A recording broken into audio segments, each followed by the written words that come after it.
thanks very much, guys. Being here to listen to our story. I'll be making some forward-looking statements, so I encourage you guys to read that. Although Wallbridge has been known for its copper-nickel PGM exploration in the Sudbury camp, I'm here to talk about our Fenelon gold that we purchased about 2.5 years ago from the previous owner. And about late 2015, we decided to transition the company from just being a pure exploration to a cash flow generator with growth through exploration and acquisition. We assembled our own internal M&A team. I myself was a QP on a few of the large projects in Canada.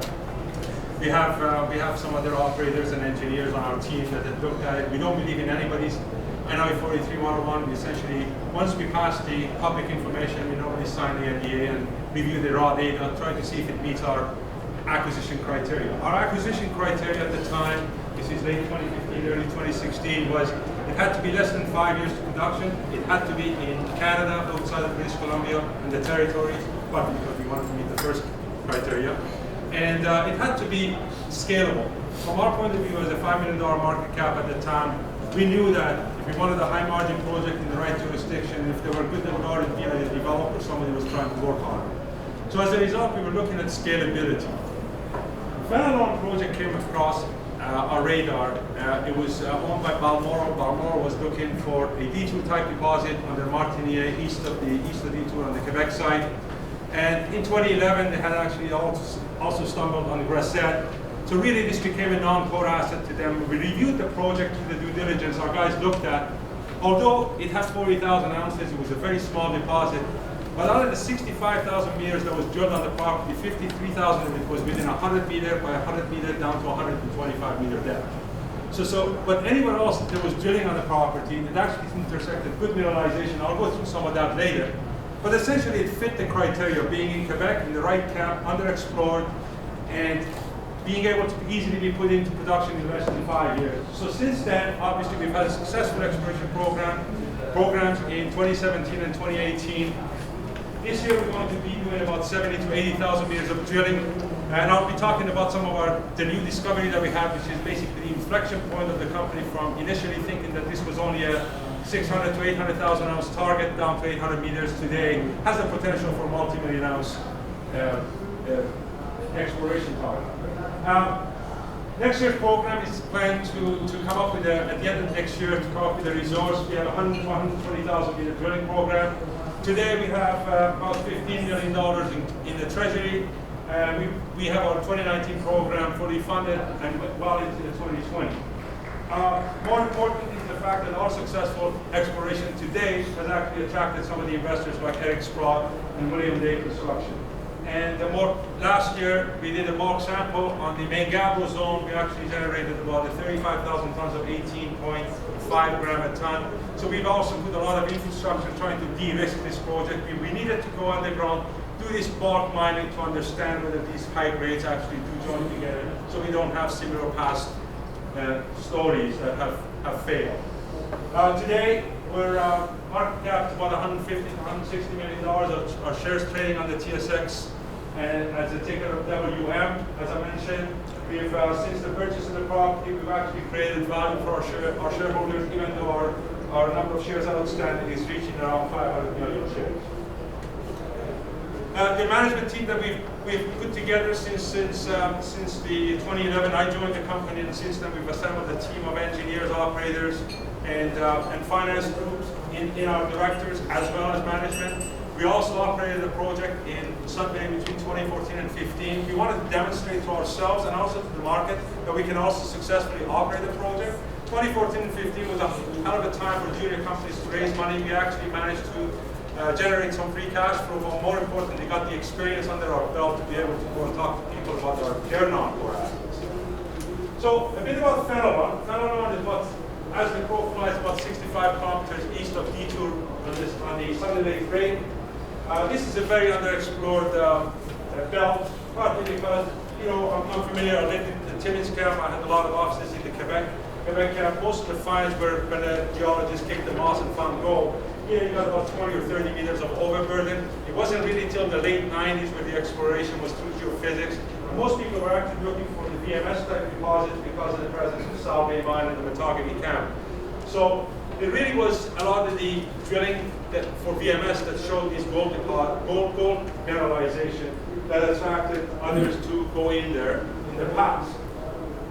Just zooming in on the property, when we actually looked at the, as I mentioned, looked at the property, not only did we see the concentration of the work, that this is zoomed in area of this zone along the whole property boundary, but most of the focus was in this box in here, and this is actually where we did the box sample, and we continue to expand that. But this is a max survey of the property, and we typically are looking for these sort of blue lines in here. These are the mag lows. One of the targets that we had was actually south of where everybody had concentrated on, which I'll talk to you about this recent discovery that we had. So, as I mentioned, past owners typically work on this area, which is these high-grade narrow veins. We had some fantastic grades of 6-7 meters of 260 grams a ton, 144 grams a ton. Our box sample generated some slopes that the average diluted grade of the slope was close to 40 grams a ton. So we continued to follow up on that up to the end of last year. In fact, when we purchased the property, the metal endowment from our point of view in these veins were about 300 ounces a vertical meter. We actually, through the drilling that we did in 2017 and 18, we've actually upped that to close to about 1,000 ounces a vertical meter. And I think at up to the end of last year, most of our disclosures was that our target down to 600 or 800 meter ramp accessible sort of a focus is about 800,000 ounces.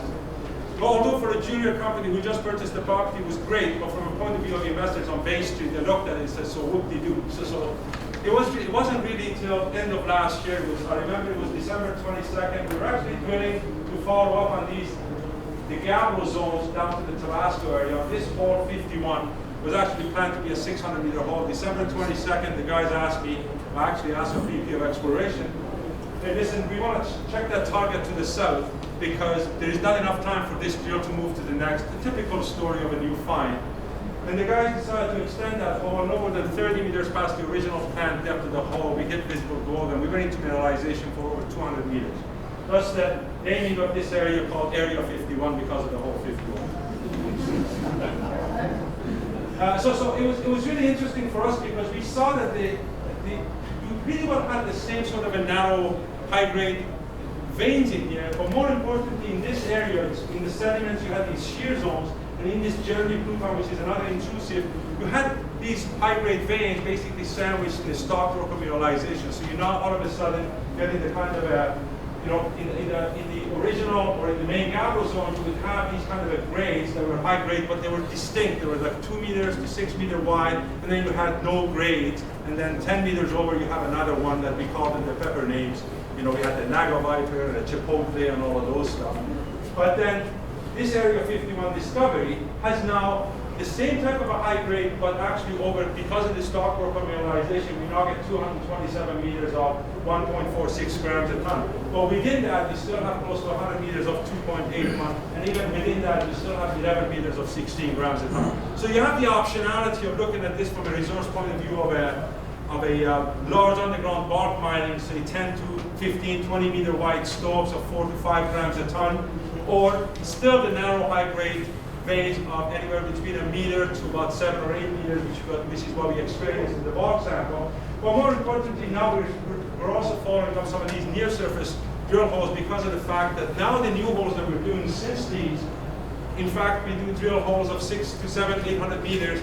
We actually have to send a sample almost 6 to 700 meters of those holes because they're actually all mineralized. I'll go through some of those sections. Here's what I was talking about. This is pre-Wallbridge. When we purchased the property, as I mentioned, most of the drilling was done in this box in here down to about 125 meters. But there are really good intersections of 30 centimeters of 20 grams or 28 grams a ton along this whole property that never really was looked at. And everybody's thought was that this main gap was actually the host rock for this mineralization. And these shear zones in the sediments couldn't be continuous because of the fact that there wasn't enough drilling.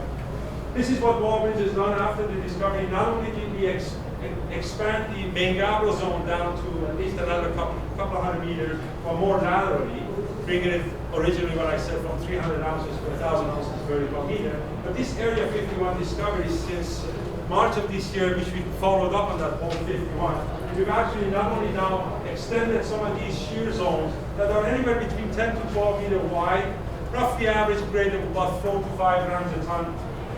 over about 500 to 600 meters strike length in here, down to 650 meters. But now we've also identified this new structure in here. So essentially these shear zones within the sediment continue even into the Jeremy Pluton, but you've got these 70-degree veins that cross-cut those, and that's where you get the accumulation of the gold in the Jeremy Pluton as well. So again, this is just a long section of what I was talking about. There was no drilling below 200 meters, or at least one hole below 200 meters, and this is basically where we are today. Over this only a kilometer strike length of the area that I mentioned in the geophysics map that I mentioned at the beginning. In fact, we still have 4.5 kilometers strike length to that whole strong along the property, but we needed to constrain ourselves to a certain area, which is about a kilometer in strike length, down to about 650 meters. So some of the cross sections here, just wanted to show you this optionality again. So you see these Tabasco, for example, in the top area in the sediments, typically you get about 1.5 meters of 23 grams a ton.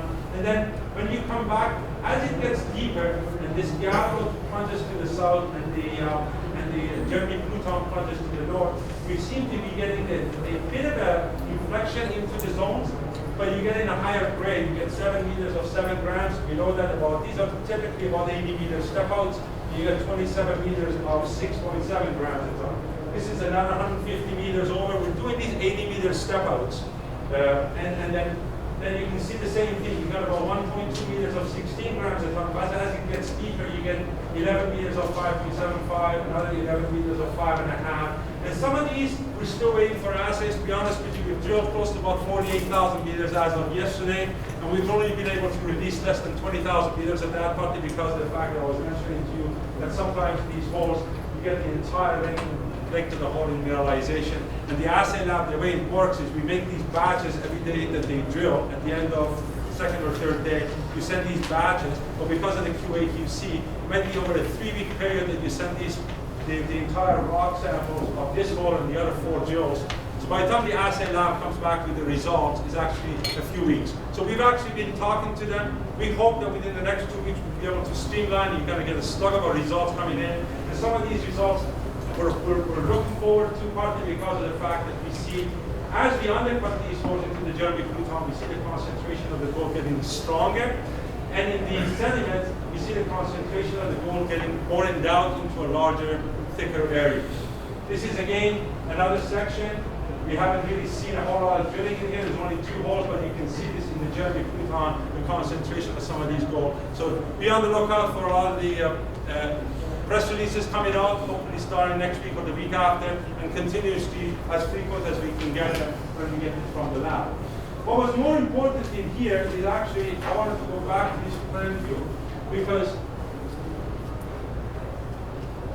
so we've been drilling essentially from south to north, trying to cross-cut not only the Jeremy Pluton through the sediments into the Gabbro zone. But when you really see that most of the holes do not enter the Jeremy Pluton at depth, because by the time they want to test these other zones, we're already outside of the Jeremy Pluton. We wanted to test to see whether this kind of mineralization, as you see near surface, does continue down at depth. And that's one of the reasons we decided to extend one of our holes that came from the north. And this is that hole 44 that we announced about 2 weeks ago. There was not a lot of attention to it, except for the fact that we did say that we had significant mineralization around 600 meters into the Jeremy Pluton. So this opened up this whole Jeremy Pluton area as well for us. You can see the core for that. We can't wait for the assays of some of these holes that we've drilled today. So our exploration strategies this year to do this 1 kilometer strike length down to about 650 meters, do 80 meter step outs. We understand that no QD is going to give you a resource without 80 meter step out, but what it does at the end of this year, it provides us with the size potential of this area down to about a 650 meter depth. Next year's program is planned to be about 100 to 120,000 meters. That 120,000 meters, we've already engaged the QP who's going to provide us with the resource estimate. So he's going to look at perhaps 30 to 40 meters spacing for infill drilling. So we hope that by the end of next year, this 80,000 of this year and 120,000 meters of next year, be able to come up with a meaningful resource for us. The meaningful resource is greater than 1 million ounce, majority in the indicated category. And also more importantly, as I mentioned, as we're doing these undercuts, we're seeing more mineralization near surface into the Jeremy Pluton, and now with this one in the Jeremy Pluton at depth. So we will also find out the initial open pit resource in the near surface area into the area we put on to the west and southwest.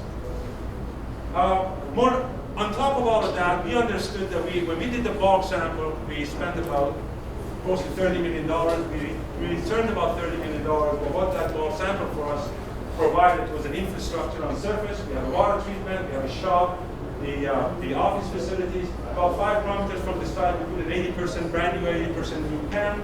The infrastructure that we put underground is all there, but we were only allowed to take 35,000 tons. So the amount of ounces that are left in here based on that 1,000 ounces of vertical meter is the fact that we've continued to expand that resource. So we've applied for a 500 ton per day production, which we believe by next year this time we'll be able to put this into production at that rate. We believe that the range of grade would be in the 10 to 12 grams a ton, hopefully generating anywhere between 50 to 60,000 ounces a year. And that free cash flow that we can generate from this, if it is going to be a free cash flow, would be put towards this larger program that I was just going through in the area of 51 as well. So these are the catalysts. We have 70 to 80,000 meters of drilling this year. We have 100 to 120,000 meters next year. We're drilling about 9,000 meters a month. And we'll continue to provide that. Not more importantly is the fact that we do understand the base metal and the gold investors are different. We still have our copper nickel PGM assets in Sudbury that will try to unlock its value by at one point bifurcate that. We have been successful at spin-outs in the past. We spun out our Minnesota properties into Duluth Metals, Duluth went on its own, and actually we kept our founding stake. We did that also with our British Columbia properties.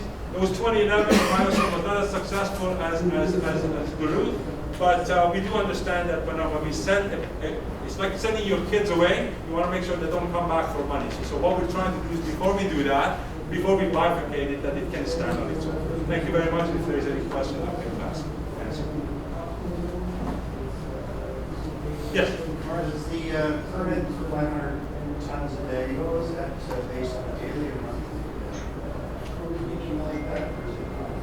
Well, the reason we talk about 500 tons a day, there's actually a rule that if you, in Quebec and in Ontario, if you apply for anything less than 600 tons a day, it doesn't trigger the federal environmental assessment. So I talk about 500, but you really aren't limited to our project description talks about less than 600 tons per day. So that's what we're asking for. Can you run 15? Yeah, I'm not sure, but all I know is that our current internal estimates are that we can sustain a 500 ton a day operation for a couple of years until we continue expanding. Yes? So to that point then, it's all looking for self-financing for the operation, right? Well, additional capital raises? I'm never going to say that, no, and I'll tell you why. Partly because we don't even know what the size potential of that target is. I mean, obviously this is in a pretty good camp. 60 kilometers away from us back in the day, drilled 500,000 meters, found 26 million ounces near surface that was beachable. So I'm not suggesting that we are that. All I'm saying is I wouldn't be able to tell you that free cash flow is going to cover every expenditure for the development and exploration of the new gold. Art, yes? A little bit off topic, but the guys next door have got something called Area 52. Can you just give a... Yeah, they can add. Yeah, I know, but is there any thoughts of this? Sure. Can I just take one second to just show over? Anyways, the way Balmoral is the guys next door, drilling. I can name them. He said he shan't name us, but I can. From our point of view, whatever they do is just complementary to what we do. They're drilling about 350 or 400 meters from the hole that I showed you. And we had hit 650 meters, and we also have intersected visible gold and near surface. All that tells me that 350 meters over, I still have that mineralization. So from our point of view, it's complementary. It's good. Yeah, but again, I was going to say, is there any chance of this? Any chance of it being together? Yeah. There's always a chance of anything. Okay. Thanks, Charlie.